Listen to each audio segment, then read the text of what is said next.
The wind in Ash Mesa had a name and a color. Locals called it the Red Whistler. And in the summer of 1887, it never seemed to stop. It blew out of the south, carrying a fine grit that coated every surface, settled in the lungs, and painted the horizon a perpetual, hazy ochre. The drought had sucked the life from the land, leaving the earth cracked and thirsty.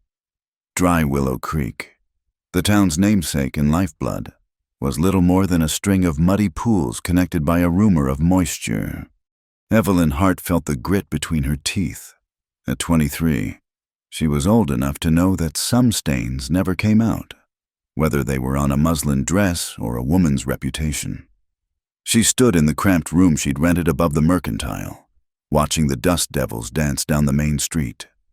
Ash Mesa was the end of the line, a place you came to disappear. For Eve, it was a sanctuary born of desperation. She had fled St. Louis with little more than a small satchel, a handful of dollars, and a hard-won certificate from her time studying midwifery in Kansas. She had also brought her mother's journal. It was a simple leather-bound book, its pages filled with elegant script detailing herbal remedies and quiet reflections on a woman's lot. A faded blue ribbon served as its bookmark. For Eve, that ribbon was everything. It was the color of her mother's eyes, the color of the Kansas sky on a clear day, a thin silk thread representing a choice. Her father, a preacher who saw God's will in arranged prosperity, had not understood that a woman might want to choose for herself. He had seen only Ambrose Vail's fortune and influence. Eve had seen the chilling possessiveness in her fiancé's eyes, felt the bruising grip of his hand on her wrist, a man whose love was a cage. So she had run, leaving behind a life of gilded misery for the dusty uncertainty of the New Mexico territory. Every clatter of wagon wheels, every stranger's lingering gaze, sent a jolt of fear through her. She knew Ambrose would not let his property go so easily. From the window, she watched the town move at a pace dictated by the heat. Wagons creaked. Men in sweat-stained hats led weary horses to the livery, and the tinny sound of a poorly tuned piano drifted from the Silver Picket Saloon. This was a hard place, but it was a place of her own choosing. She ran a finger over the spine of the journal, the blue ribbon cool against her skin. Here, she was simply Miss Hart. Here, she could breathe, even if the air was full of dust. Miles away, where the scorched plains gave way to the rugged shoulders of Sparrow Cut Canyon, Colt Maddox watched the sun beat down on his own patch of earth. He stood by the fence line of the Maddox homestead, his face a study in grim patience. At 32, he had the quiet, watchful stillness of a man who had spent more time with horses and horizons than with people. His cavalry days had taught him discipline, and the land had taught him humility. The drought was a slow, relentless enemy, and it was winning. The pasture was turning to dust, and his small herd of cattle was growing leaner by the day. His gaze followed the dry scar of the creek bed that wound through his property. The water was the heart of it all. He knew, as his father had known, that the real source of Willow Spring was up here, on his land, before it trickled down to the wider basin where Silas Crow's slaughterhouse sat like a bloated tick. Crow was getting greedier. He was using the drought to squeeze the smaller ranchers, offering insulting prices for their cattle, and then even more insulting prices for their land. Colt's homestead was the prize Crow truly wanted. The Maddox land held the key to the water. A flicker of movement in the heat haze drew his eye, but it was just a hawk circling. The sight brought an unwelcome memory, sharp and acrid.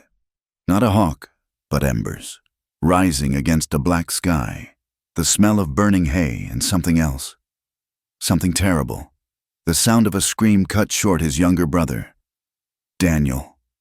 Colt's hand clenched into a fist at his side. The fire had been ruled an accident, a stray lantern. But Colt knew better. It had happened years ago, during a dispute with another cattleman, a man who later sold out to Crow. The memory was a ghost that walked with him, a constant reminder of what happened when ruthless men wanted what you had. He had learned his lesson. He would not be moved. He would not let another fire, literal or figurative, take anything else from him. In town, Silas Crow was not thinking of fire, but of thirst. He sat in the sheriff's office, a portly man whose fine wool vest was dark with sweat. He fanned himself with his hat while Deputy Breck Lyle leaned against the doorframe, idly polishing his badge on his sleeve. Lyle was a man built of swagger and cheap whiskey. His authority derived entirely from the pistol on his hip and Crow's patronage. "They're stubborn," Crow said, his voice a low rumble. "The Jensens, the Garzas, and especially Maddox. They won't sign the new water contracts." Lyle grunted. "They will. A few more weeks of this heat and their tongues will be dragging in the dirt. Or I can persuade 'em." He patted the worn grip of his Colt Peacemaker. Crow waved a dismissive hand. "Not yet. We do this legal, public benefit. The town council called it. My benefit is the public's benefit. I provide the jobs." He smiled, a thin, unpleasant expression.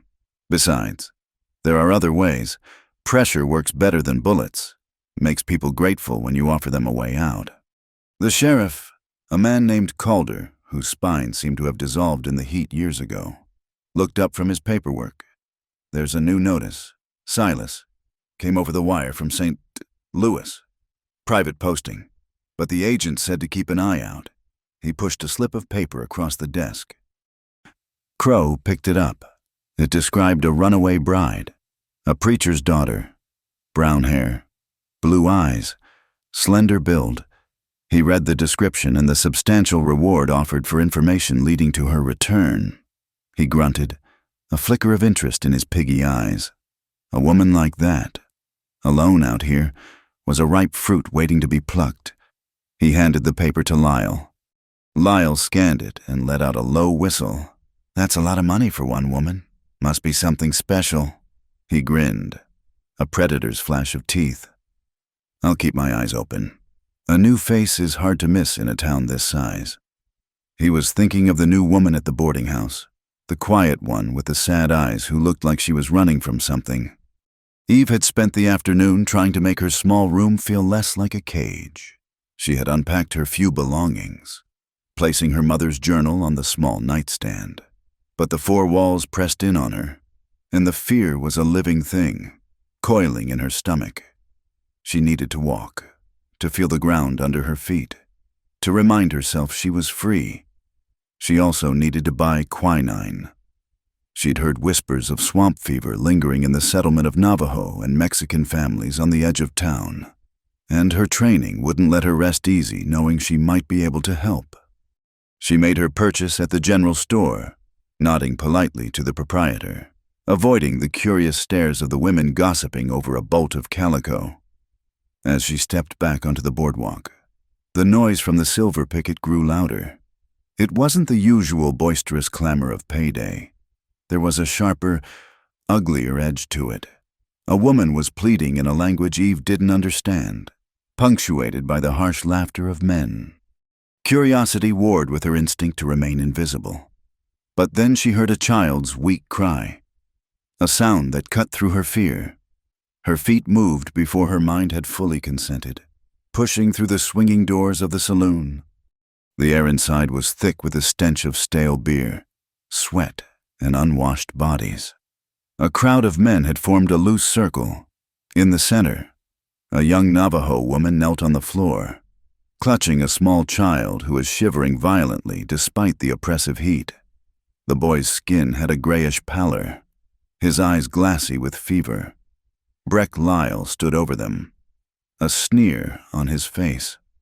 "Get this filth out of here," Lyle was saying. "This is a white man's establishment."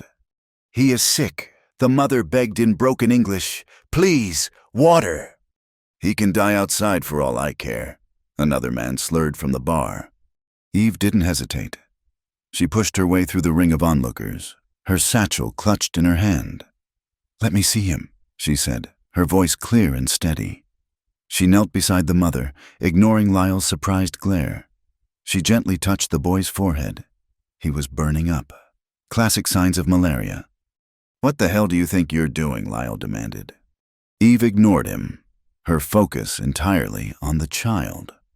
She opened her satchel and took out the bottle of quinine and a clean cloth. She looked at the bartender, a bowl of cool water. Now. The bartender, surprised by her tone of command, moved to obey. Eve turned back to the mother. "This is medicine," she said slowly, holding up the small bottle. "It will help." She soaked the cloth in the water the bartender brought and began to bathe the child's face and neck, trying to bring the fever down. The boy whimpered, too weak to protest. Lyle stepped forward and grabbed her arm. His grip was like iron. I said, "What do you think you're doing? You ain't a doctor. Practicing medicine without a license is against the law in this town." "Let go of me," Eve said, her voice trembling slightly but laced with steel. "This child needs help, not a debate about town ordinances." "I'll debate you right into a cell, little lady," Lyle sneered, his face unpleasantly close. "Crow doesn't like unlicensed competition for the company doctor, and he especially don't like strays making trouble." The saloon had gone quiet. In the corner, a man who had been watching the scene unfold from the moment Eve entered pushed himself away from the wall. Colt Maddox had only come to town for supplies, a trip he always made with a sense of grim necessity. He'd seen the woman before, noted the fear in her eyes that she tried so hard to hide. He'd seen the way Lyle looked at her, and it had settled like a stone in his gut. Now, he moved. He didn't hurry. His steps were measured, his expression unreadable. He stopped beside Lyle, his presence alone enough to make the deputy release Eve's arm. Colt was not a large man, but he carried himself with a coiled intensity that suggested he was more dangerous than a man twice his size. "There's no crime here." "Breck," Colt said. His voice was low, devoid of emotion, but it cut through the tense silence. Lyle turned, his hand instinctively going to his gun. "This ain't your concern. Maddox." Colt's eyes didn't waver. They were a pale, clear gray, like a winter sky. He looked from the sick child on the floor to Eve, who was now trying to get a small dose of the quinine mixed with water into the boy's mouth. "She's saving a life, not breaking a law," Colt stated. It wasn't an argument. It was a fact. Lyle hesitated, caught between his desire to bully the woman and his reluctance to challenge Colt Maddox. He knew the stories about Maddox, about his time in the cavalry, about the fire. He knew this was not a man to be pushed without consequence. "She's interfering," Lyle blustered, his authority shrinking under Colt's steady gaze. "And you're letting a child die," Colt countered, his voice still quiet. He turned his head slightly, addressing the bartender. "Get the woman and her boy a room upstairs. Put it on my account." Then his eyes settled back on Lyle. "They'll be gone in the morning, and you'll leave them be." For a long moment, no one moved. The tension was a physical thing, thick and heavy. Lyle's face was a mottled red. He was beaten, and he knew it. He spat on the floor. "Fine, but you watch yourself. Maddox, and you—" He jabbed a finger toward Eve. "You ain't heard the last of this." He stormed out of the saloon. The crowd of men, their entertainment over, began to drift back to their drinks. Colt helped the Navajo woman get her son upstairs, while Eve packed her satchel, her hands shaking. When Colt came back down, he walked over to her. "Thank you," she whispered, not meeting his eyes. "You did the right thing," he said. He looked at her, truly looked at her, and saw the exhaustion and fear warring with a fierce, stubborn pride. "This is a hard town for people who do the right thing." He held the saloon door open for her. As she stepped out into the blinding light and swirling red dust, Eve felt the weight of 100 pairs of eyes. She had wanted to be invisible, but in one desperate act of compassion, she had made herself the center of attention, and in doing so, she had found an unlikely, silent ally, and made a very powerful, very public enemy. The dust settled on her shoulders like a shroud, and she knew, with a certainty that chilled her to the bone, that her life in Ash Mesa had just begun. The morning after the saloon incident, the Navajo woman and her son were gone, leaving only a paid bill at the bar and a silence that felt heavier than before. For Eve, the town of Ash Mesa had transformed. Before, it had been anonymous, a place to hide. Now, it was a place of whispers. As she walked to the mercantile for flour, she felt eyes on her back. Women would stop talking as she passed, their gazes a mixture of curiosity and disapproval. She was the woman who had walked into the silver picket, the woman the quiet Maddox cowboy had defended. She was marked. 2 days later, a knock came at her door. It was Colt Maddox. He stood on the landing, hat in hand, his face etched with a discomfort that told her he was not a man who enjoyed asking for things. He didn't waste words. "My Aunt May," he began, his voice low and direct. "Her joints give her trouble. The doctor in Fort Griffin calls it rheumatism. The heat makes it worse. She needs help around the homestead. Someone with a nurse's touch. I can't pay much, but it's honest work. There's a small cabin for you, clean and dry, and you'd be out of town." The last 3 words hung in the air, a plain-spoken acknowledgement of her new, precarious position. He was offering a job, but it was also a refuge. Eve's pride bristled at the thought of accepting help, of being seen as a damsel in distress. But her dwindling funds and the hostile stares on the street were a more pressing reality. This was not charity. It was a practical exchange. Her skills for his coin and shelter. "I am trained in midwifery and nursing," she said, her voice more formal than she intended. "I can make poultices and help with mobility. I accept." The Maddox homestead was a world away from the dusty claustrophobia of Ash Mesa, tucked into the mouth of Sparrow Cut Canyon. The ranch house was a sturdy, simple structure of adobe and timber, weathered by years of sun and wind. An older woman with kind, tired eyes and gnarled hands sat in a rocking chair on the porch. This was May Maddox. "So you're the one who stood up to Breck Lyle?" May said, her voice raspy but clear. "Good for you. That boy's been needing to be taken down a peg since he was old enough to spit." She assessed Eve with a shrewd gaze. "Colt here doesn't say much, but he sees everything. Glad to have you, child." Eve's life fell into a new rhythm. She rose with the sun, tending to May, preparing meals, and keeping the house. She learned the geography of the homestead, the parched pastures, the sparse garden May struggled to keep alive, the cool, silent depths of the canyon that shadowed the property in the late afternoon. She and Colt moved around each other with a quiet, watchful courtesy. He was a man of routines, his days dictated by the needs of his cattle and his land. He spoke little, but when he did, his words had weight. He was fixing a trough, mending a fence, always working against the relentless siege of the drought. One afternoon, May sent Eve to search for willow bark along the creek bed at the edge of the canyon. "Good for the inflammation," May explained. As Eve followed the dry, rocky path, she noticed a patch of vibrant green, a cluster of ferns clinging to life under a rock overhang, impossible in the desiccated landscape. Drawn by curiosity, she scrambled closer. A distinct coolness emanated from the rocks. Pushing aside a curtain of hardy vines, she found it, a dark opening, a small cave carved into the canyon wall. And from its depths came a sound she hadn't heard in weeks, the gentle, steady trickle of running water. Inside, a small pool of crystal-clear water shimmered in the gloom, fed by a steady drip from a fissure in the rock above. It was a secret source, hidden from the sun, shielded from the thirsty wind. This was the true head of Willow Spring.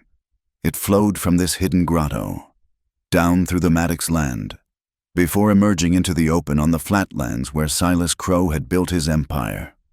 She rushed back to the house, her heart pounding. She found May on the porch, mending a shirt. "Mrs. Maddox," Eve said, trying to catch her breath. "The spring. I found it. It's hidden, up in a cave in the canyon." May looked up, her needle pausing mid-stitch, A slow, knowing smile spread across her face. "Took you long enough. My father called it the heart of the mountain." She pointed with her chin toward an old wooden chest in the corner of the main room. "In there, bottom right. Bring me the tin tube." Eve retrieved a long, narrow tube capped at both ends. May carefully opened it and unrolled a piece of yellowed parchment. It was a hand-drawn map of the original Maddox claim, dated 1855. The lines were faded, the ink blurred in places, but the drawing was clear. It showed Sparrow Cut, the creek bed, and a small, distinct circle with an X drawn through it, right where Eve had found the grotto. Beside it, in careful script, were the words Maddox Headwater, perennial flow. It was their proof, their ancient legal right to the water, documented long before Crow or the town of Ash Mesa even existed. The knowledge was a dangerous comfort. It gave them a claim, but a claim they would have to fight for. The pressure from Crow was mounting. Small ranchers, their herds decimated by the drought, were beginning to cave. Signing Crow's predatory contracts that gave him control of their water access for a pittance. The town was becoming a place of hushed, desperate conversations. A week later, Eve had to ride into town with Colt for supplies. The air on the main street was thick with tension. As Colt loaded sacks of flour and beans into the wagon, Eve went into the mercantile to buy thread. When she came out, Breck Lyle was waiting for her on the boardwalk. He blocked her path, a belligerent smirk on his face. Well, if it ain't the town nurse," he said, his voice loud enough for everyone to hear. "Or are you just nursing the old cowboy, now heard you moved in with him? A woman's got to make a living, I suppose." A few onlookers snickered. Eve's face burned with humiliation. She tried to step around him, but he moved to block her again. "Tell me, miss," he leaned in, his breath sour with whiskey. "A fine, educated woman like you, all alone out here, makes a man wonder. Are you as pure and untouched as you look, or is that just a good act?" Eve froze, the ugly words striking her like a physical blow. They were too close to the truth of Ambrose's accusations, to the very foundation of her flight. Before she could answer, Colt was there. He hadn't run, hadn't shouted. He simply appeared at her side, his presence a wall of solid calm. He put a hand on her elbow. "We're leaving, Eve," he said, his voice quiet but carrying an unmistakable command. He looked at Lyle, his gray eyes as cold and hard as river stones. He didn't raise his voice, didn't make a threat. He just looked at him, a long, steady look that promised a future reckoning. Lyle's smirk faltered. He held Colt's gaze for a second, then swaggered away, spitting a stream of tobacco juice into the dust. Colt guided Eve to the wagon and helped her up. They rode out of town in silence, the shame and anger a palpable thing between them.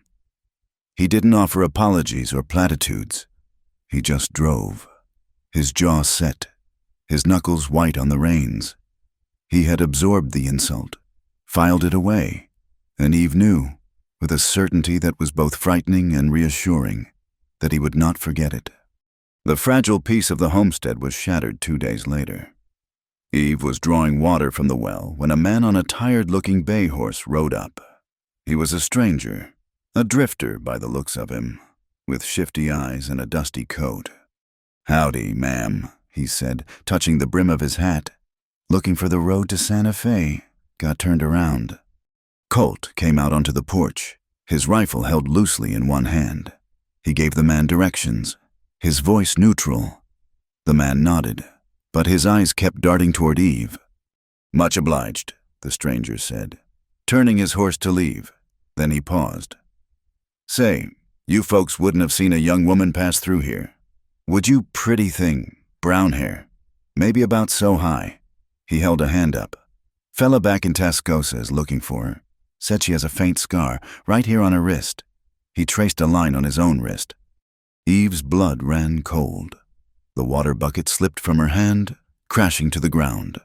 The scar, it was small, a thin white line on the inside of her left wrist. a permanent reminder of the night Ambrose, in a fit of rage, had locked a bracelet on her so tightly it had cut her to the bone.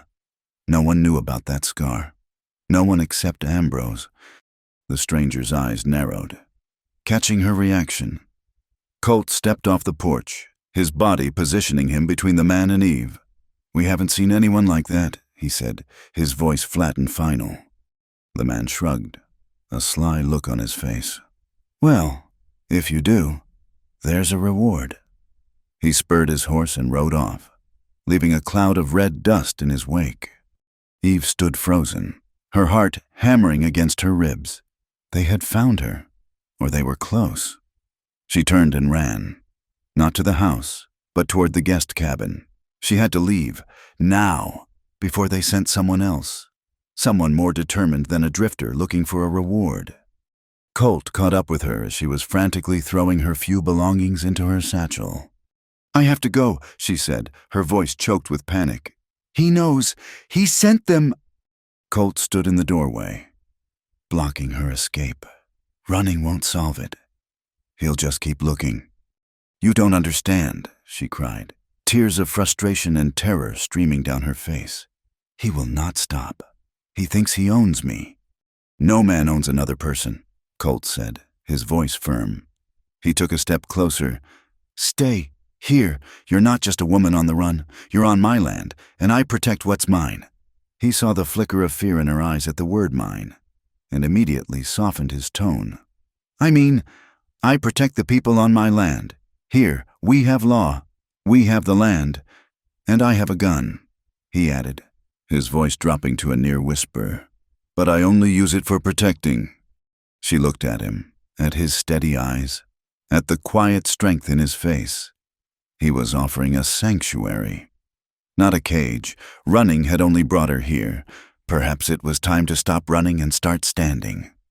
She slowly sank onto the bed, the fight draining out of her. That night, the first of the new calves died.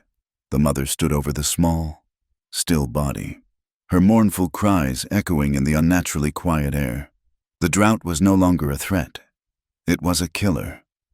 Colt found Eve by the corral, her face pale in the moonlight. "There's not enough water in the trough," he said, his voice ragged with defeat, the creek's bone dry. Eve looked toward the canyon, toward the hidden grotto. "But there is water," she said. "We just have to get it here." An idea took shape between them, born of desperation and a shared will to survive. They took shovels and lanterns and went to the mouth of the cave. The work was backbreaking. The ground was baked hard as stone.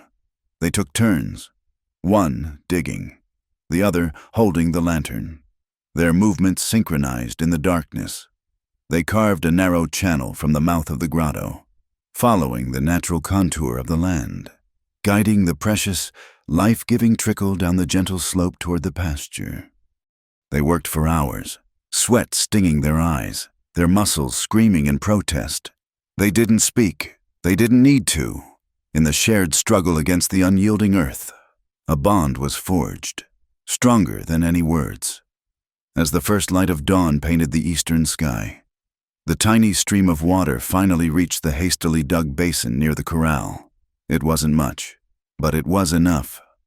The remaining calves, drawn by the scent, drank greedily. Exhausted, they stood beside the small ditch, watching the proof of their labor. Colt had driven a wooden survey stake into the ground to mark the edge of the channel. Eve, acting on an impulse she didn't fully understand, reached into her apron pocket and pulled out the faded blue ribbon from her mother's journal. With trembling fingers, she tied it around the top of the stake, the simple silk ribbon, her private symbol of freedom and choice, now fluttered in the dawn breeze. A small flag of defiance planted firmly in the red dirt of the Maddox homestead. It was a temporary truce with her fear, a fragile, unspoken commitment to this land, and to the quiet man standing beside her. The small ditch Colt and Eve had dug was an act of quiet rebellion, and Silas Crow felt it like a stone in his shoe. He wasn't a man who tolerated irritants. He crushed them. His first move was not with guns, but with paper and ink. Weapons he found far more effective. He called a special meeting of the Ash Mesa Town Council, a body composed of 3 nervous merchants who owed him money and Sheriff Calder, who owed him his job. Crow presented his case with the oily charm of a practiced manipulator. The drought was a crisis, a threat to the town's very existence. Willow Spring was a public resource, he argued, a gift from God that should be managed for the greatest good.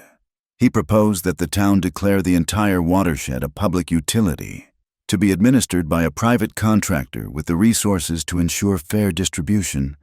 He, of course, was that contractor.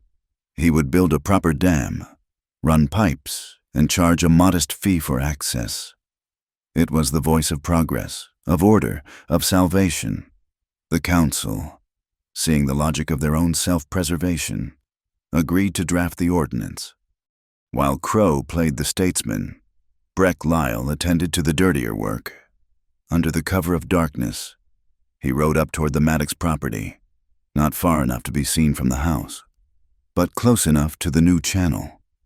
He spent an hour building a crude, temporary dam of rocks and mud, diverting a significant portion of the small flow away from the Maddox pasture and down a dry wash that led nowhere. It was a simple, vicious trap. When the Maddox calves started dying again, Colt would have to dig his channel deeper, wider. He would look like a man stealing more than his share, a water thief, and the new ordinance would have all the public support it needed. In town, another piece of the puzzle fell into place. A telegraph arrived for Mr. Finch, the town's only lawyer. It was a formal notice of reward, sent from a law firm in St. Louis. It offered a staggering sum for information leading to the location of one Evelyn Hart, who had absconded from a binding marriage contract with the esteemed merchant, Mr. Ambrose Vale. The notice included a detailed description, matching the new woman at the Maddox place perfectly. Finch, a man who valued profitable relationships, immediately took the notice to Silas Crow. Crow read it with a slow, predatory smile. The quiet nurse was more than just a troublemaker. She was a commodity. This Ambrose Vale was a man of significant means and power. An alliance could be very useful. The woman was now a lever he could use against Maddox, a key to unlock both the land and a powerful new connection. At the homestead, the water level in their small basin had dropped. It was subtle at first, but Colt noticed it. "Someone's been up there," he said, his eyes scanning the entrance to the canyon. "They're diverting the flow." May Maddox slammed her fist on the porch railing. "It's Crow. He won't stop until he has it all." She looked from Colt to Eve, her eyes sharp. "That old map. It's our only real claim. You have to get it to Fort Griffin. Judge Wallace is a fair man. He knew my husband. Get him to sign an affidavit. Something official to show Finch and the circuit judge when he comes through." The journey was a risk. Leaving the homestead with only May to watch it was dangerous, and the trail to Fort Griffin was notoriously harsh. But staying was a slower, more certain defeat. They left before dawn the next day, Colt on his steady buckskin, Eve riding a gentler mare. Tucked inside Colt's saddlebag, wrapped in oilcloth, was the tin tube containing the old map. They rode through a landscape bleached by the sun, the red dust of Ash Mesa giving way to the gray, rocky terrain of the high plains. They spoke little, the vast, empty silence of the land dwarfing any words they might have shared. By late afternoon, they reached Badger Wash, a deep, winding arroyo that offered a shortcut through the hills. As the shadows lengthened, the temperature began to drop, and an unsettling quiet fell over the wash. It was the mare who sensed them first, her ears swiveling, her nostrils flaring. Colt reined in, his hand resting on the stock of the rifle in his scabbard. Eve saw them then. A flicker of movement on the ridge above. A pair of gray wolves. Then another, and another. They were not large, but they were lean and hungry, their eyes glowing like embers in the twilight. They fanned out along the ridge, silent, patient, cutting off any retreat. "Don't panic," Colt said, his voice a low murmur. "They're testing us, looking for weakness. Eve's heart hammered against her ribs, but she forced herself to remain still, her hands clenched on the reins. Colt slowly drew his rifle. He wasn't aiming to kill. He was aiming to command. He fired a single shot into the rock face just above the lead wolf.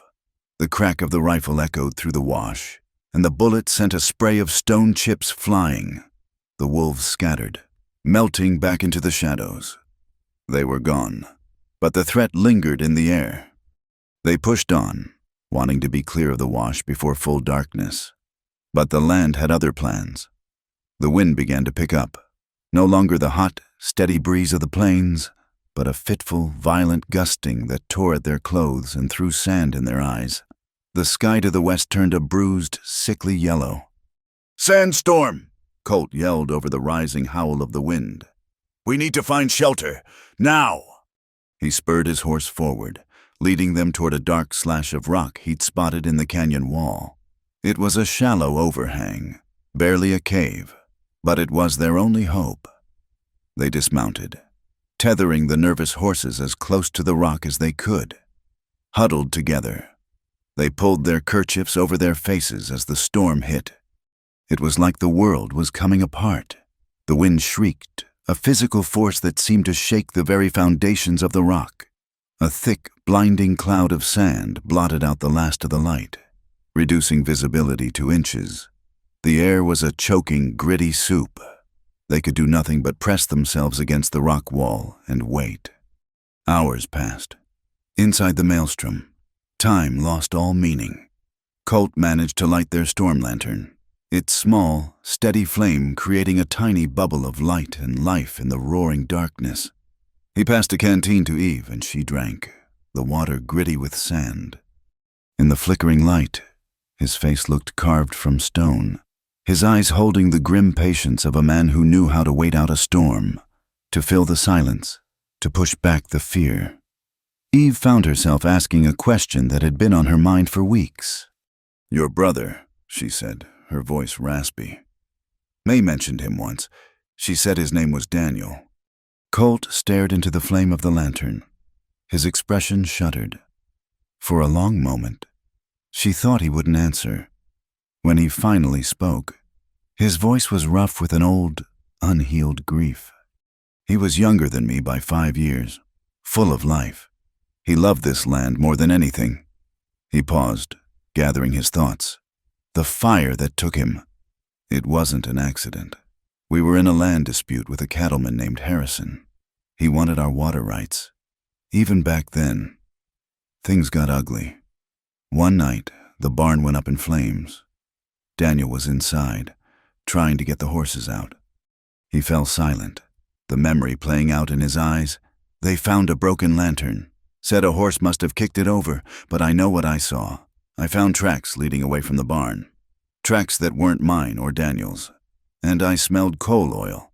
Harrison denied everything. Of course, there was no proof. A few months later, he sold his entire operation to a new outfit that had just moved into the territory. He sold it to Silas Crow. The name hung in the small space, connecting the past to the present with chilling clarity.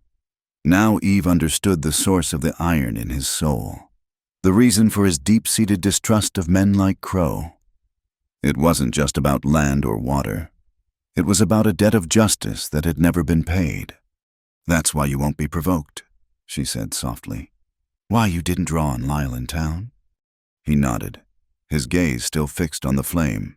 "A gun settles a fight. It doesn't deliver justice. Harrison got away with it because there was no proof, just my word against his. This time, with Crow, I'll have proof. That map is the beginning of it. We fight him with the law, not with bullets. It's the only way to truly win."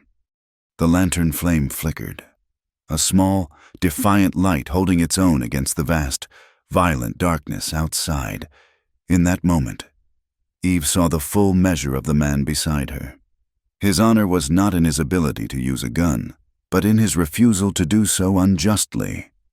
It was a strength born of tragedy, a quiet, unyielding resolve to see right done, no matter the cost. By morning, The wind had died. The world outside their small shelter was transformed. The landscape scoured and reshaped by the storm. They made it to Fort Griffin by midday, tired and covered in a fine layer of dust. Judge Wallace was gone. Riding circuit. But his clerk, a meticulous man with spectacles and a healthy respect for legal documents, examined their map. He confirmed that the paper, the ink and the signature of the territorial surveyor were consistent with the 1850s. He couldn't make a final ruling, but he was willing to draft and notarize an affidavit stating his official opinion. It was a preliminary validation, a small but powerful piece of paper. They started back for Ash Mesa with a renewed sense of hope. But as they neared the turnoff to Sparrow Cut, they saw them, 4 riders, blocking the trail. Breck Lyle was at their head, a smug look on his face. The other 3 were hard-faced men from Crow's slaughterhouse. "That's far enough. Maddox," Lyle called out, his hand resting on his pistol. "We have a new town ordinance. All water rights are now under the management of Mr. Crow. We're here to inspect your property for any illegal diversions. You're not setting foot on my land without a warrant." "Breck," Colt said, his voice even. His horse shifted nervously beneath him, sensing the tension. "I don't need a warrant. I have the law on my side now," Lyle sneered. "And I have a question for the lady. A notice came in. A Mr. Ambrose Vale is looking for his runaway bride. Seems he's mighty eager to have her back." Eve felt the blood drain from her face. It was no longer a vague threat. It had a name. Colt positioned his horse slightly in front of hers. A subtle, protective movement. "Her name is Eve Hart, and she's a free woman working on my ranch. You have no business with her." "Oh, I think I do," Lyle said, his eyes glittering with malice. He was trying to provoke Colt, to force a confrontation he knew he could win with numbers. "Now, are you going to move aside? Or are we going to have to move you?" Colt's hand hovered near his own pistol, but he didn't draw. He held Lyle's gaze, his mind racing. To fight was to lose. To surrender was unthinkable. The seconds stretched into an eternity. Suddenly, a new voice cut through the standoff. "Gentlemen, is there a problem here?" A buckboard wagon had pulled up on the main trail behind them, seemingly out of nowhere. A stout, middle-aged woman with graying hair and a no-nonsense expression held the reins. It was Mrs. Penelope Reed, the widow who ran the Travelers Inn just outside town. "Just conducting official town business." "Penelope," Lyle said, clearly annoyed by the interruption. Penelope Reed looked from Lyle's armed men to the tense faces of Colt and Eve. She had seen Silas Crow's brand of official business before. "Well, your business can wait," she said in a tone that brooked no argument. "Miss Hart promised me she'd help with my inventory today. My rheumatism is acting up something fierce." She looked directly at Eve. "You're late, child." It was a blatant lie, an offered lifeline. Eve caught on immediately. "My apologies, Mrs. Reed. We were delayed." "Well, come along then," the widow commanded.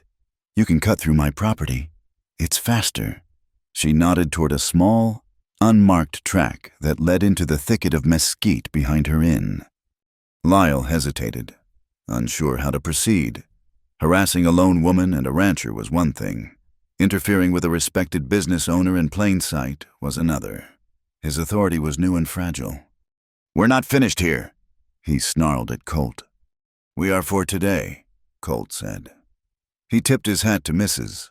Reed and, without another word, guided his horse and Eves onto the small track. They disappeared into the brush, leaving Lyle and his men standing impotently on the trail.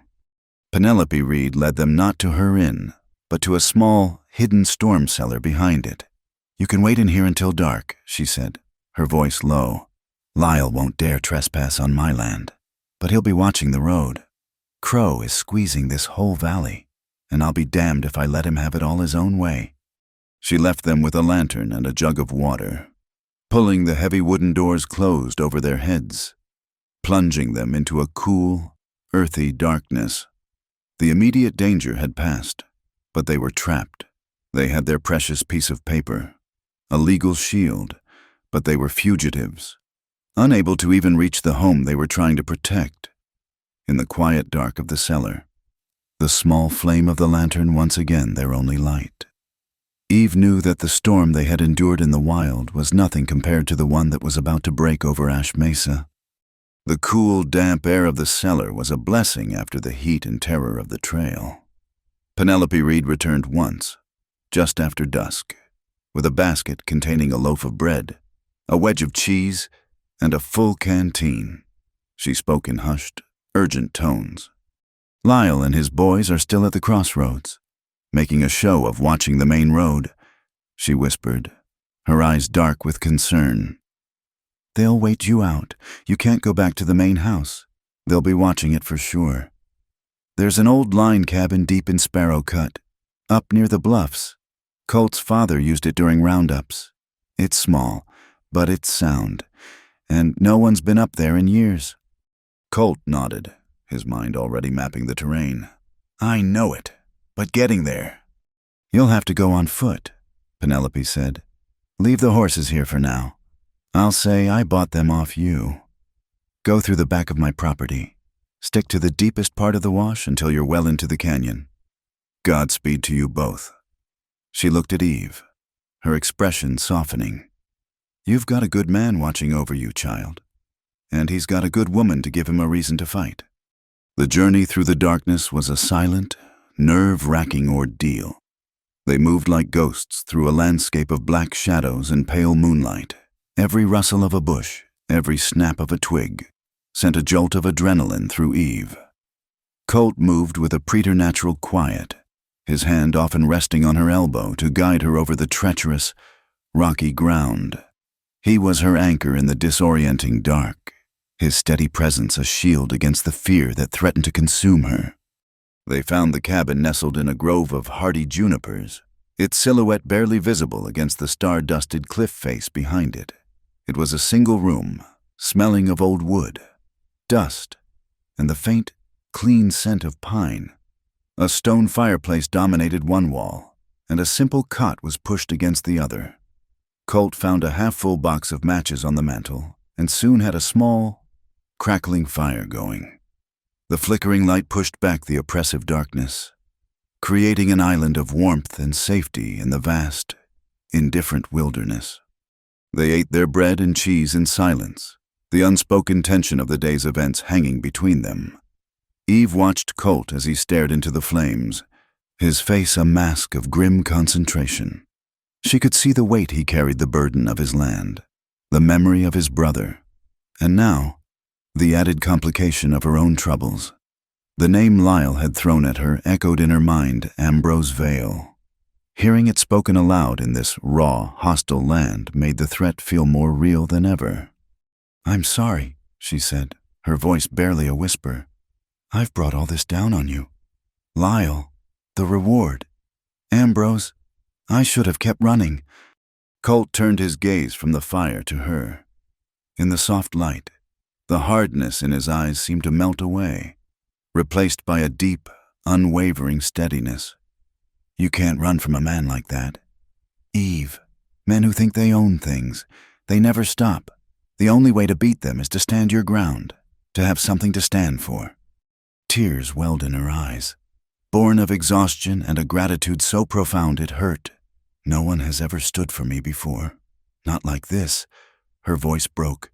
My father, he signed the contract. He believed he was providing for my future, securing my place in society. He saw it as his duty. She looked down at her hands, at the faint, silvery line on her wrist. Ambrose saw the contract as a bill of sale. He believed he had purchased a wife, a possession to be polished and displayed. He was a man of appetites, and he believed it was his right to satisfy them. She took a shuddering breath, the memory of his cold, controlling presence making her feel ill.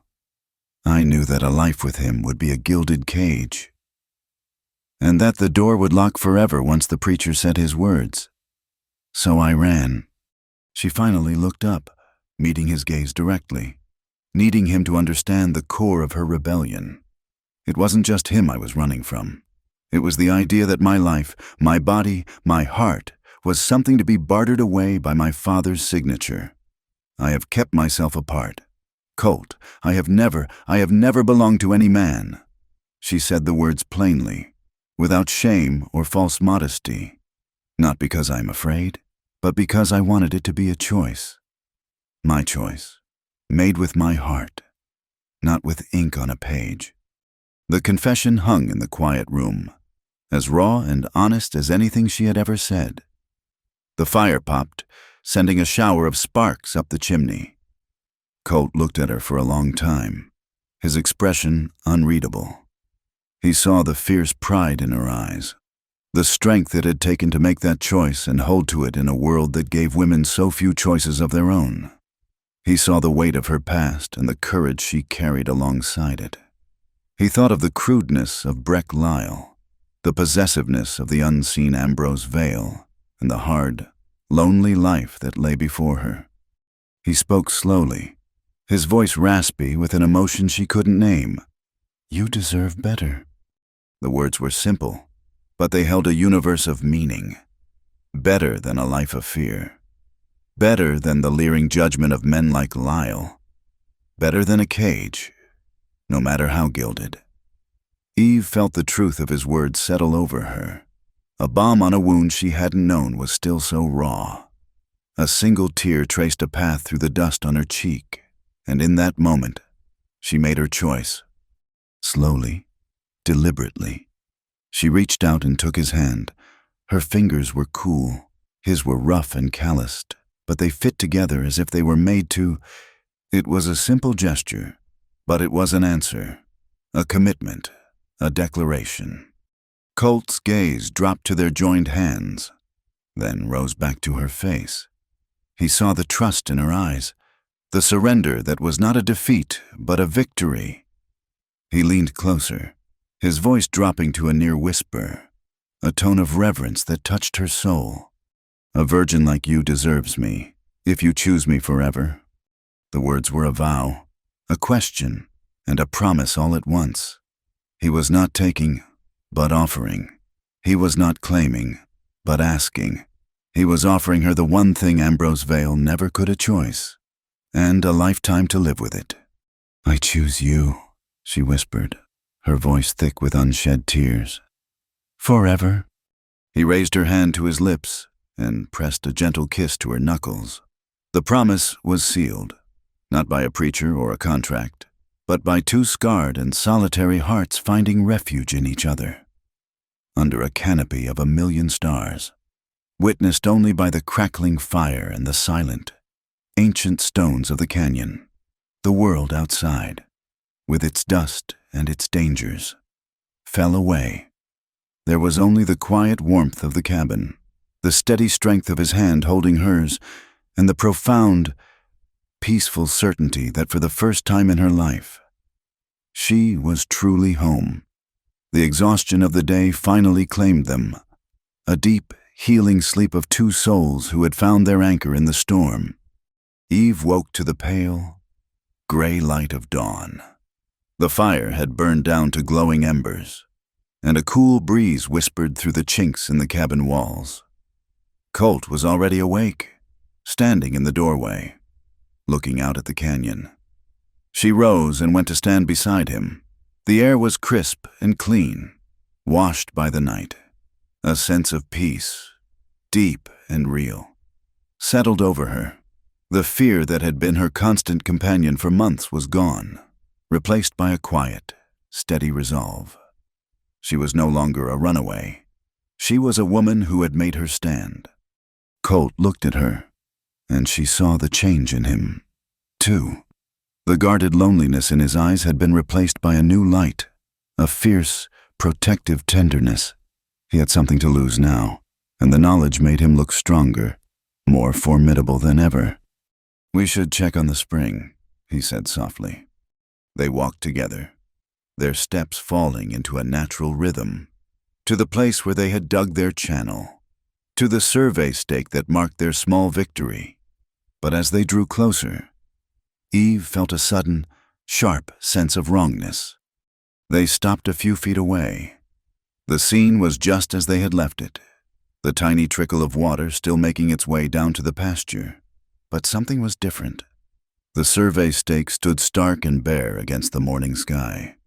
Lying in the dust at its base was a small strip of faded blue silk, cut cleanly in two, her ribbon, the symbol of her mother's memory, of her own choice, of their shared promise, had been violated. It was a message, cold and clear. They had been found. Their secret was out. The peace of the dawn shattered, and the cold reality of the fight ahead rushed in like a bitter wind. The severed ribbon was a declaration of war. They stood in the cold morning air, the two halves of blue silk a stark violation against the red earth. The sanctuary they had found, the promise they had made, had been discovered and desecrated. Colt knelt and picked up the pieces, his jaw tight. He handed one to Eve, his fingers brushing hers. A silent reassurance. He was no longer just a man defending his land. He was a man defending his future. They made their way back to the main house, moving with the caution of soldiers in enemy territory. They found May on the porch, a shotgun resting across her lap, her eyes scanning the canyon entrance. She had seen the riders pass in the distance. Crows getting bold. She said, her voice a low growl. He smells blood in the water. The attack came not with the subtlety of a cut ribbon, but with the arrogant swagger of false authority. 5 men on horseback rode up to the homestead late that afternoon. They were not led by Breck Lyle, but by a hard-faced man with a tarnished tin star pinned crookedly to his vest. He claimed they were a posse deputized by the town council to investigate illegal water diversion under the new public utility ordinance. Colt met them in the yard, his stance relaxed but his eyes missing nothing. Eve and May watched from the porch. "You have a warrant?" Colt asked, his voice calm. "Don't need one," the man with the fake star said. "This is a public matter now. We have the right to inspect any and all sources connected to the Willow Spring watershed." It was a trap, and they all knew it. They were trying to provoke him, to get him to draw his weapon so they could claim self-defense. Colt held his ground, his hands loose at his sides. "My water rights are recorded and predate this town. You're trespassing." As the man opened his mouth to retort, a flicker of orange in the distance caught Eve's eye. A plume of black smoke began to curl into the sky from behind the barn. Colt fire. The men in the yard smirked. It was their diversion. While Colt was occupied, they could search for the headwater unimpeded. But they misjudged their man. Colt's priorities were his home and his family, not a standoff with hired thugs. He turned his back on them without a second thought and sprinted toward the barn. The large haystack, their entire store of winter feed, was ablaze. The dry grass and the relentless wind were a fatal combination. Flames leaped high into the air, and a wall of searing heat rolled toward them. The cattle in the nearby corral began to panic, their bellows of terror mixing with the roar of the fire. There was no time for strategy. May, her rheumatism forgotten in the rush of adrenaline, grabbed buckets. Eve, her heart pounding, ran to the corral gate. "We have to get them out before the fence catches," she screamed over the noise. What followed was a chaotic, desperate ballet of survival. Colt, a wet kerchief tied over his face, plunged into the smoke to unlatch the gate, his hands blistering on the hot wood. Eve and May, waving blankets and shouting, drove the terrified animals out of the corral and upwind, away from the spreading flames.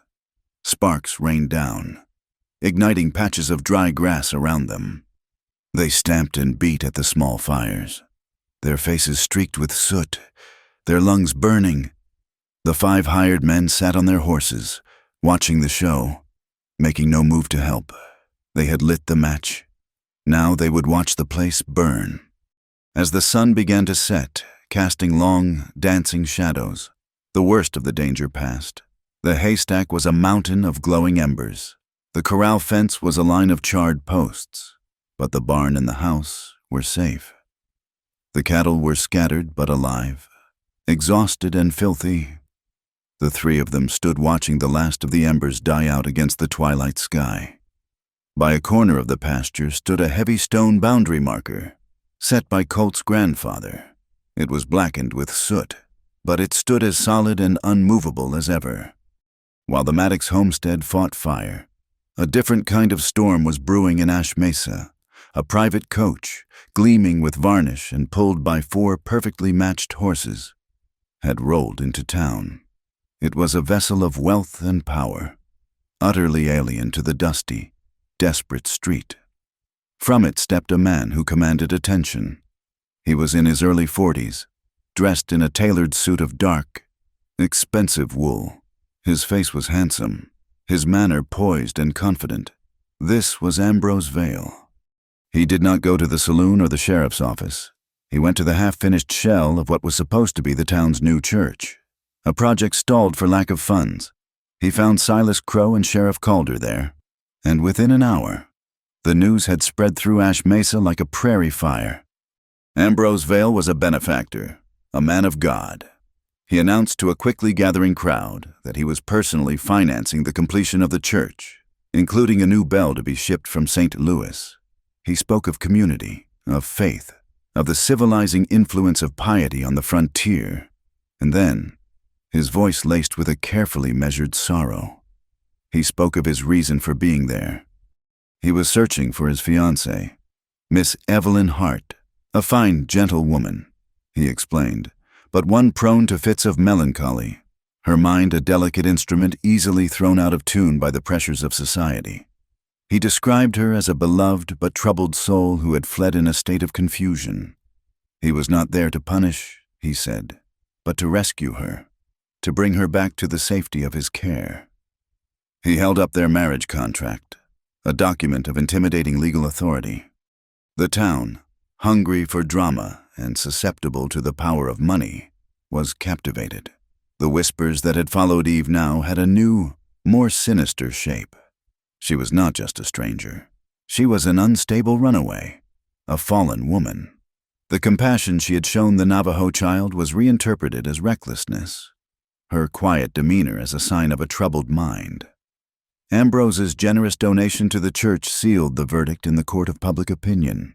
He had bought their loyalty and their judgment. The next day, Colt and Eve rode into town.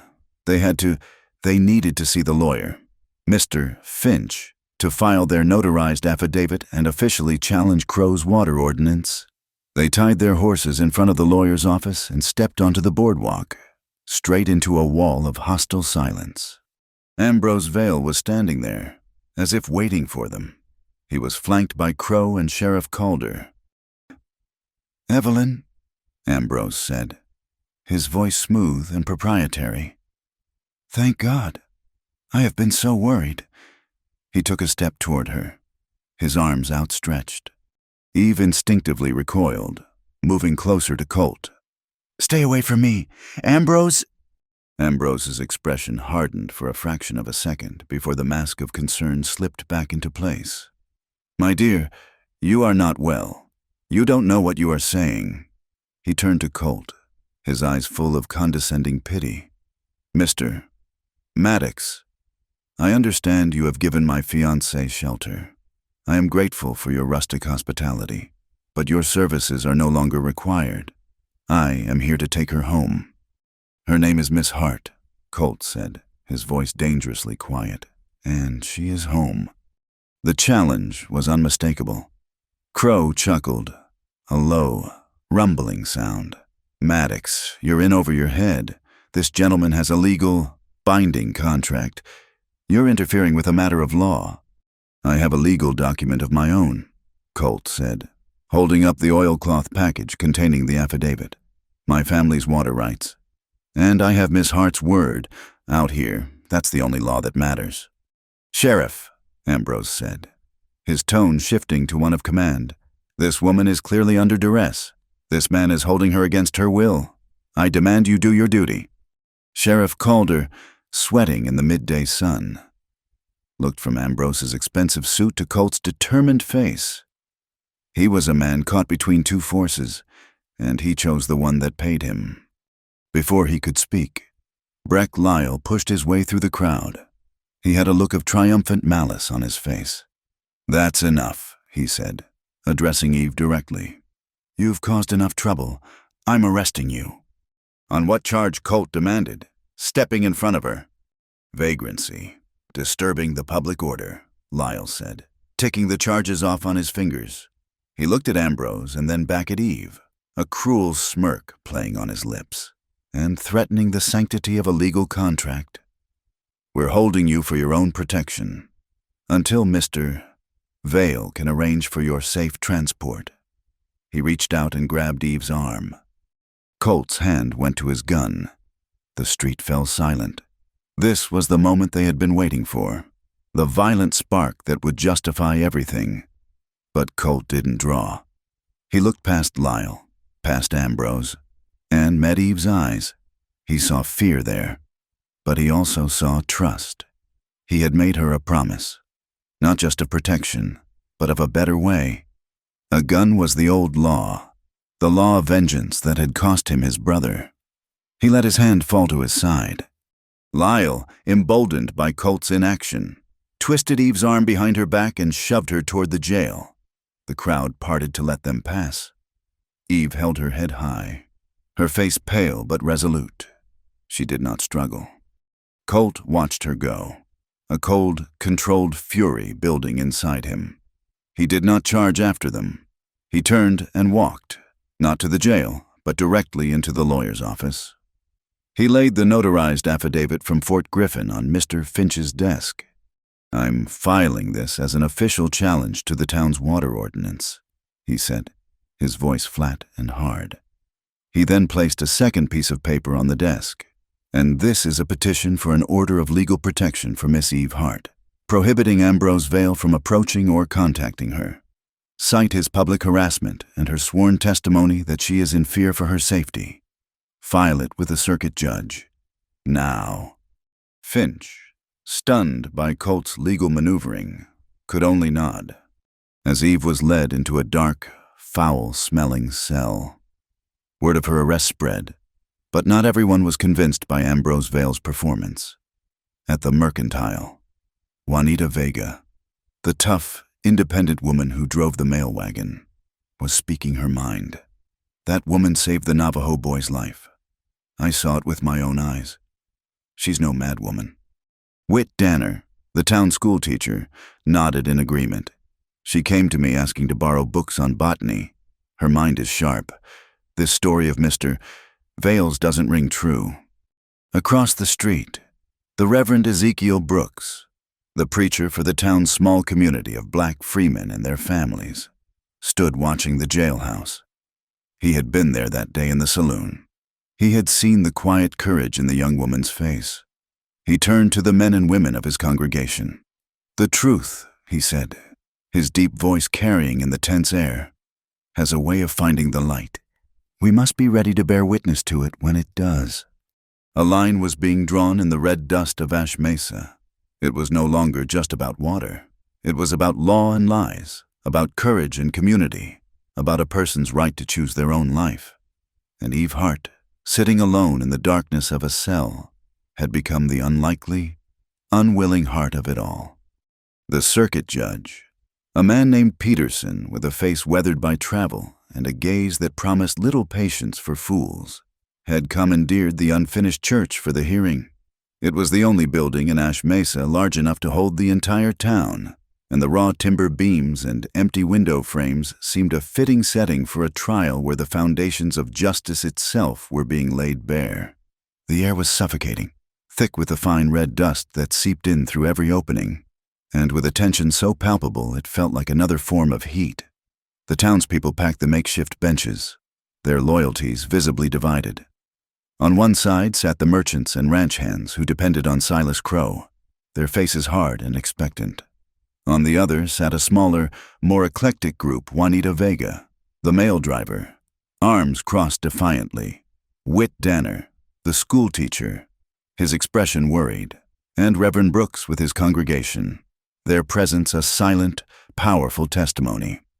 Judge Peterson began the proceedings with a sharp rap of his gavel on a wooden crate. This is an informal hearing to address several pressing matters: a dispute over water rights, a contractual claim, and the arrest of Miss Evelyn Hart.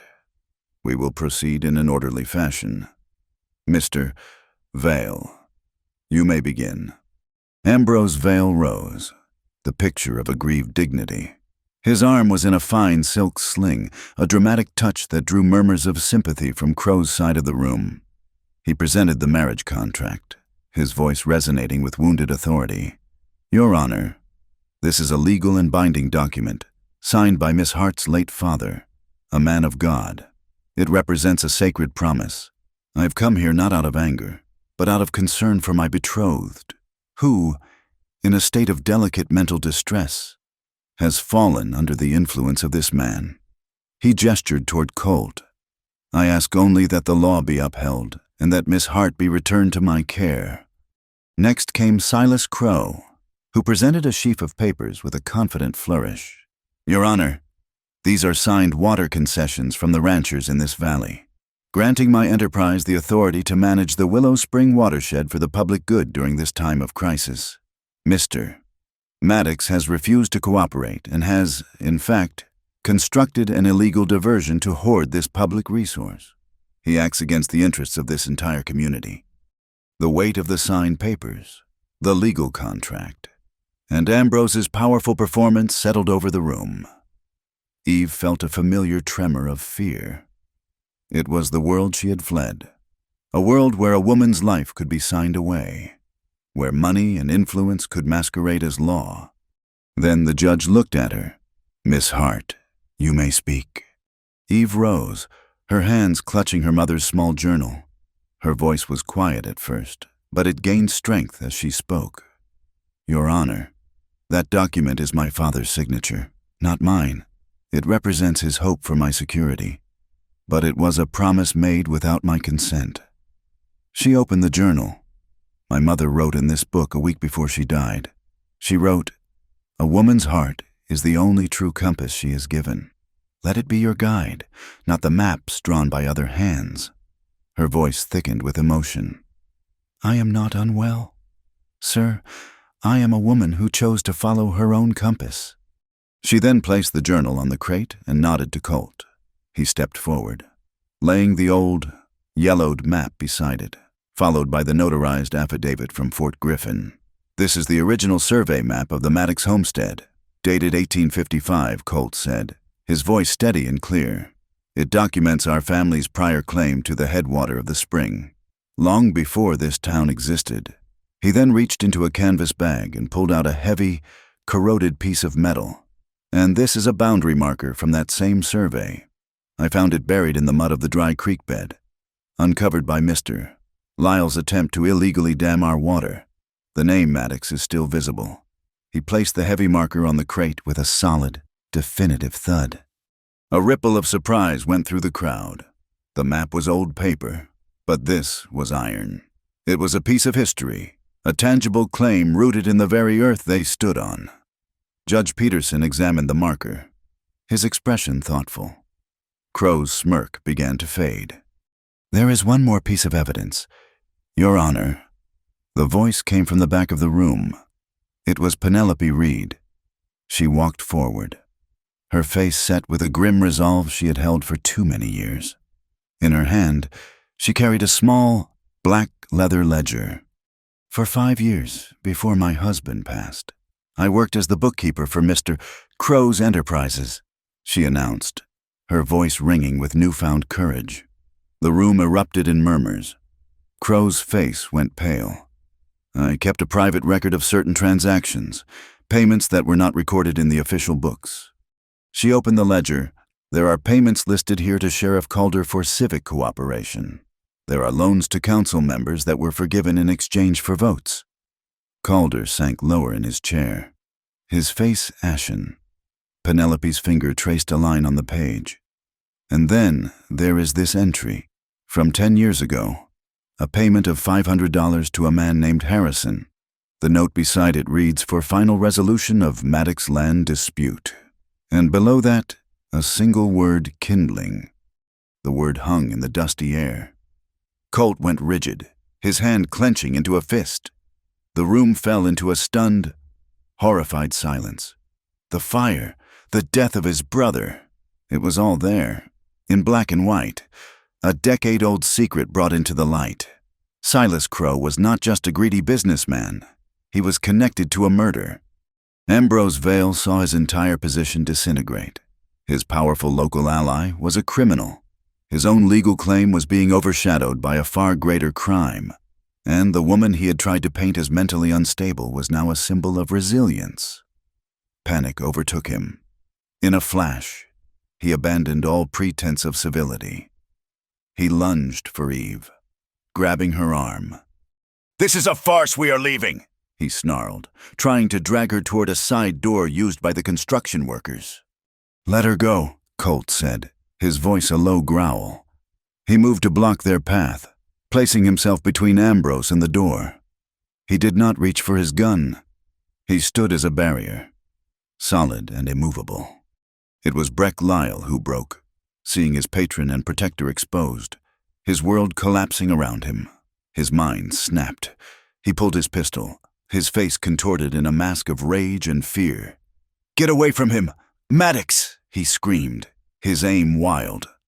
He fired. The explosion was deafening in the enclosed space. Women screamed. But it was not Colt who fell. It was Ambrose Vail, who cried out in a sharp, surprised voice and crumpled to the floor, clutching his shoulder, a dark stain spreading across the sleeve of his fine suit. Lyle had shot the very man he was trying to defend. The chaos was absolute. The crowd surged forward. In the midst of the pandemonium, Sheriff Calder, his face the color of old parchment, finally acted. He saw the revulsion on the faces of the townspeople. He saw the smoking gun in Lyle's hand, and he knew his own complicity had reached its end. He strode across the floor, ripped the tin star from Lyle's vest, and snapped handcuffs onto his wrists. He then turned to the stunned, defeated Silas Crow. "Silas, you are under arrest." Judge Peterson's gavel hammered on the crate, the sharp cracks finally restoring a semblance of order. "This hearing is concluded," he boomed. He looked at Colt and Eve, his gaze clear and decisive. "The Maddox claim to the Sparrow Cut headwater is hereby affirmed. The water ordinance is suspended pending a full investigation into the town council. The marriage contract presented by Mr. Vail is declared invalid in this territory. Miss Hart, you are free to go. Your honor is restored." As his final words echoed under the raw timber roof, a new sound began. A gentle patter against the shingles. A few people looked up, then a few more. A drop of water landed on the dusty floor. Then another. The crowd began to spill out of the church, their faces a mixture of shock, relief, and awe. The sky, which had been a cloudless, brazen bowl for months, was now a sheet of bruised gray. A steady, unseasonable rain was falling. It was not a violent storm, but a soft, cleansing shower. It fell on the parched land, turning the red dust into dark, fragrant mud. It washed the soot from the charred boundary marker at the Maddox homestead. It drummed on the roof of the jail, where two men now sat in the dark. Colt and Eve stood together on the church steps, the cool rain washing over them, plastering their hair to their heads, mingling with the tears on Eve's cheeks. They watched as the red dust that had defined their lives for so long was finally washed away. The long drought was broken. The rain of dust was over. The rain that ended the trial was not a singular event. It was a breaking of a spell. It rained for 3 days, a gentle, soaking rain that erased the hard edges of the land, filled the cracked earth, and sent Willow Spring gushing from its hidden heart with a force no one had seen in years. When the sun finally returned, it shone on a different world. The red dust was gone, replaced by the deep, rich brown of damp earth. A faint green blush appeared on the pastures, a fragile but stubborn promise of new life. The air itself felt washed clean, lighter, easier to breathe. The town of Ash Mesa was changing, too. with Crow and Lyle in a federal jail awaiting a trial whose outcome was a foregone conclusion. The weight of fear and intimidation lifted. Sheriff Calder, a man visibly aged and humbled, went about his duties with a quiet, determined gravity, as if trying to atone for his past inaction with every step. Ambrose Vail had been taken to the Army hospital at Fort Griffin, and word was he would recover. But his power and influence in the territory had been shattered. He was just another man with a bullet in his shoulder and a reputation in tatters. The wedding of Eve Hart and Colt Maddox was not held in the half-finished church, but beside the newly reborn Willow Spring, on the banks where the water now ran clear and fast over smooth stones. It was not an event of grand pronouncements, but of quiet joy and profound gratitude. Reverend Ezekiel Brooks officiated, his deep voice lending a solemn grace to the simple ceremony.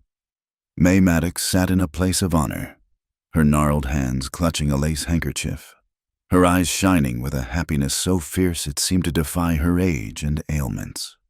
Their guests were a testament to the new community being forged in the wake of the old. Penelope Reed stood beside Juanita Vega, two formidable women who had chosen sides when it mattered most. Whit Danner, the schoolteacher, was there, along with the Navajo family whose son now ran and played with a boundless energy that was a miracle in itself. Several of the small ranchers whom Crow had squeezed now stood as free men, their faces open and relaxed. The people who had once whispered and judged now offered smiles and shy congratulations. Eve wore a simple dress of pale blue cotton, the color of her mother's ribbon, and in her hair she had woven the two repaired halves of that same silk thread. Colt stood beside her, not in a stiff suit, but in a clean work shirt and trousers, looking more at home under the open sky than he ever could between four walls. Their vows were simple, echoing the promise they had made in the desperate dark of the line cabin, a promise now reaffirmed in the bright, hopeful light of a new day. When they kissed, a cheer went up from the small crowd, a sound of pure, unadulterated happiness that mingled with the gurgle of the spring and the rustle of new leaves. A week later, the town council, now a provisional body of Whit Danner, Penelope Reed, and one of the more respected ranchers, held a public meeting. Judge Peterson had ruled that Silas Crow's assets, his land, and the funds in his bank account were to be forfeited to the town of Ash Mesa as restitution. The question was what to do with this unexpected windfall. As the men debated building a new town hall or improving the main road, Eve stood up. All eyes turned to her. She was no longer the frightened newcomer or the scandalous runaway. She was Mrs. Maddox, a woman who had faced down the town's demons and won. "A town is more than roads and buildings," she said, her voice clear and steady. "It's people, and people need more than just water to thrive. They need health, and they need knowledge." She looked around the room, meeting the eyes of the mothers, the ranchers, the children. "I propose we use that money to build a proper clinic, a place where a sick child can be cared for, where a woman can give birth in safety, where wounds can be properly tended, and in the very same building, I propose we open a school, a place where anyone, child or adult, can learn to read and write, to understand the contracts they sign and the laws that govern them." A murmur of surprise and excitement filled the room. It was a bold, ambitious idea. It was not about punishing the past, but about investing in the future. Sheriff Calder, who had been standing silently at the back, stepped forward. "I support this," he said, his voice heavy with conviction, "and I pledge that my office will ensure its safety. This will be a place of healing and learning, and it will be protected. It is the least this town can do to make amends." His public endorsement, a clear act of redemption, swayed the last of the doubters. The proposal was passed with a unanimous vote. The work began almost immediately, a communal project fueled by a shared sense of purpose. Men who had once viewed each other with suspicion now worked side by side, sawing timber and laying foundations. The women of the town organized meals for the workers. their chatter and laughter a constant, cheerful soundtrack to the rhythmic sounds of hammers and saws. Even the people who had once been Eve's most vocal critics brought offerings of pies and fresh-baked bread, their actions a quiet apology, an admission that they had been wrong. Eve saw the small Navajo boy, the one she had saved, chasing a lizard near the new well, his bare feet slapping against the damp earth, a living symbol of the very future they were all building. One evening, as the sun set, casting long, peaceful shadows across the valley, Colt rode out to the small cemetery on the hill. He dismounted at the simple wooden cross that marked his brother's grave. For years, this place had been a monument to his guilt and his anger. He had come here seeking vengeance, fueling his cold resolve. Tonight, he came seeking peace. He carefully cleaned the weeds from around the grave and wiped the dust from the carved name, Daniel Maddox. From his pocket, he took a small, perfectly smooth gray stone, worn by the constant flow of the newly freed spring. He placed it gently at the base of the cross. It was a piece of their land, their water, the very thing Daniel had died for, now returned as a token of healing. He lit a small candle and set it beside the stone, its small flame flickering in the twilight. He was not saying goodbye to the memory of his brother, but to the ghost of vengeance that had haunted him for a decade. He was free to live now, not just to survive. That same night, Eve sat at the kitchen table of the homestead, the soft light of an oil lamp illuminating a single sheet of paper. She was writing a letter, the last one she would ever need to write. "Dear Father," it began, "I am married now. His name is Colt Maddox. He is a good, quiet man, and his heart is as true as the land he works. I have not forgotten the lessons you taught me about duty and honor. I have simply found my own.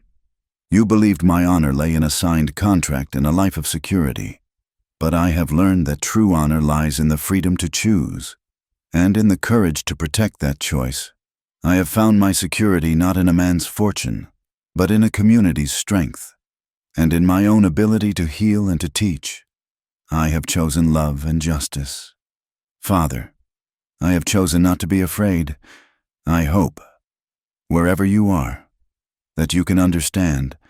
She read the words one last time, then carefully folded the paper. She would not send it. It was not for him, it was for her, a final, definitive closing of a door to the past. She put the letter in the back of her mother's journal, a final page in a story that was now complete. A month later, the clinic and schoolhouse were finished. It was the proudest building in Ash Mesa, smelling of fresh-cut pine and new beginnings. To mark the occasion, Colt had spent a week working on a new gate for the entrance to their homestead. On the day the clinic officially opened, he hung it in place. It was made of sturdy, planed timber, and across the top beam, he had carefully carved two words. Eve came and stood beside him, her hand slipping into his. They looked at it together. The afternoon sun cast the carved letters into sharp relief. Better water. It was more than a claim, more than a brand. It was a statement of fact, a memorial to their struggle, and a promise for their future. The water was better, cleaner, flowing free for everyone. And because of it, life was better, too. The seasons turned, and the land, given the gift of water, responded with a wild and generous abundance. Spring arrived in Ash Mesa not as a timid suggestion, but as a vibrant declaration. The pastures of the Maddox homestead were a carpet of green, dotted with the clumsy, joyful figures of newborn calves. The cottonwoods along Willow Spring burst into leaf, their branches alive with the chatter of birds. Life, which had been a desperate, hard-scrabble thing, was now a celebration. The clinic and schoolhouse became the new heart of the town. Eve found that her days were full to bursting, but with a kind of happy exhaustion she had never known. In the mornings, she was a teacher. Her classroom a noisy, eager mix of ranchers' children, Mexican boys and girls who had never held a book before, and even a few adults who wanted to learn to sign their own names. In the afternoons, She was a healer. She set a broken arm for a cowboy thrown from his horse, delivered a healthy baby for the blacksmith's wife, and dispensed herbal remedies taught to her by May, whose knowledge of the land's pharmacy was a library in itself. She was no longer running from the past or fighting for the future. She was living fully and completely. In the present she had helped to build. Colt, too, seemed to have shed a weight he had carried for a decade. The grim watchfulness in his eyes had been replaced by a quiet contentment. He worked his land with a renewed purpose, his movements sure and steady. The ghosts of the past had been laid to rest, and he now moved toward a future he could see and touch, a future he shared with the woman who was his partner in every sense of the word. It was on a bright, clear afternoon in late spring that the past made one final, quiet appearance. A lone rider approached the homestead, not with the arrogance of a posse or the menace of a hired gun, but with the weary posture of a defeated man. It was Ambrose Vale. He was thinner, his expensive clothes were dusty and ill-fitting, and he no longer carried himself with an air of command.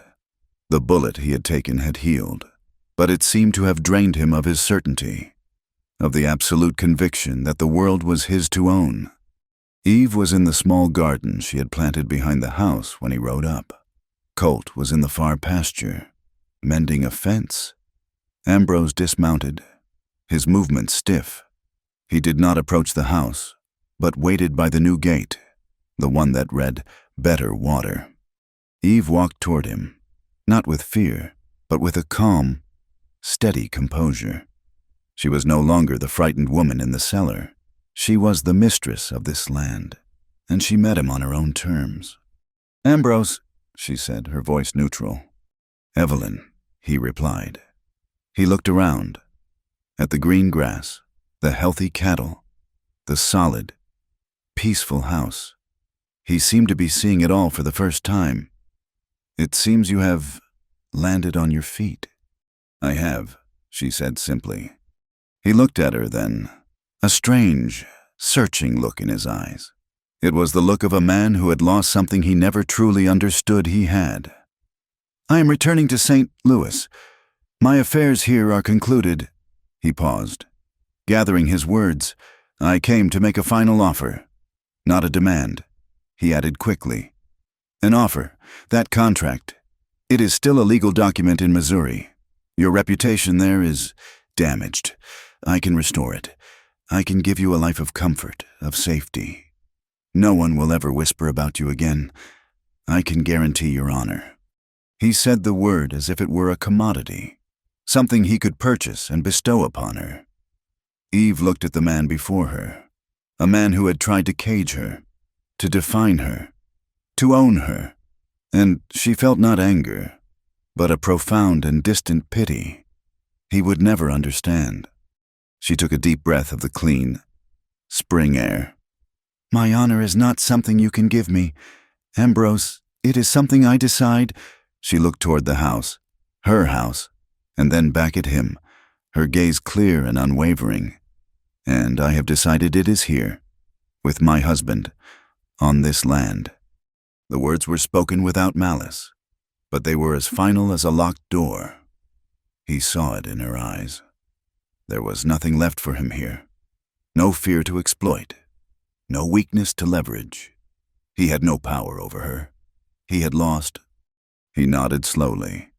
A man accepting an irrefutable truth. "I see." He turned and mounted his horse, a shadow of the man who had arrived in the gleaming coach. He did not look back as he rode away, his figure growing smaller and smaller until it was finally swallowed by the vast, indifferent landscape. Eve watched him go and felt the last thread to her old life break and drift away on the breeze. He was a ghost, and the sun was too bright for him here. The town celebrated the turn of the seasons with a harvest festival, held in the open meadow by the spring. It was a joyous, raucous affair. Lanterns were strung in the cottonwood trees, and the sound of a fiddle and a guitar filled the air. Long tables groaned under the weight of roasted meats, fresh-baked breads, and pies of every description. Everyone was there. Juanita Vega was laughing as she danced with the blacksmith. Penelope Reed was deep in conversation with May, two matriarchs surveying the fruits of their community. The Navajo boy and his friends chased each other through the crowd, their happy shrieks mixing with the music. Later that evening, when the moon had risen full and bright, casting a silver sheen over the valley, Colt drew Eve away from the celebration. They walked hand in hand to the place where it had all begun, to the survey stake that still stood at the edge of the channel they had dug in the desperate darkness. The land around it was now thick with grass and wildflowers. They stood in the peaceful silence, the sounds of the party a distant, happy murmur. The moonlight illuminated his face, and she saw in his eyes the same deep, profound emotion she had seen in the flickering firelight of the cabin. He reached out and gently touched her cheek. "You deserve better," he said, his voice a low, rough whisper, the words now imbued with the weight of all they had endured and all they had built. Eve smiled, a slow, radiant smile that came from the very depths of her soul. She leaned into his touch, her heart overflowing with a love that was as deep and as steady as the spring that flowed beside them. "I chose you forever," she whispered, answering his vow with her own. He drew her close, and in the quiet embrace, under the vast, star-filled New Mexico sky, their promise was renewed, no longer a desperate pact against the darkness, but a joyful affirmation in the light. The next morning, Eve walked out to the stake alone. She wanted to see it in the clear light of a new day. The world was quiet, holding the peaceful afterglow of the celebration. As she approached, a small brown sparrow flew up from the stake, chirping an alarm before settling on a nearby branch to watch her. Eve looked closer, woven into the base of a new nest. A perfect, tiny cup of grass and twigs was a familiar flash of color. The sparrow had found the two halves of her blue ribbon and had used them to bind its home together, lashing it securely to the wooden stake, the symbol of her mother's wisdom, of her own choice, of her and Colt's private vow, was now a cradle, a foundation for new life. It was a part of the land, a piece of nature's endless, hopeful cycle, humanity, nature, and the law, all woven together under a clear blue sky. She smiled, a deep and lasting peace settling in her heart. This was her home. This was her honor. And it was better than anything she could have ever imagined. Thank you so much for listening to our story. Please comment with where you are listening from in the world so we can all connect. And don't forget to subscribe to our channel Wild West Night, like this video, and press the hype button to help this story reach more people.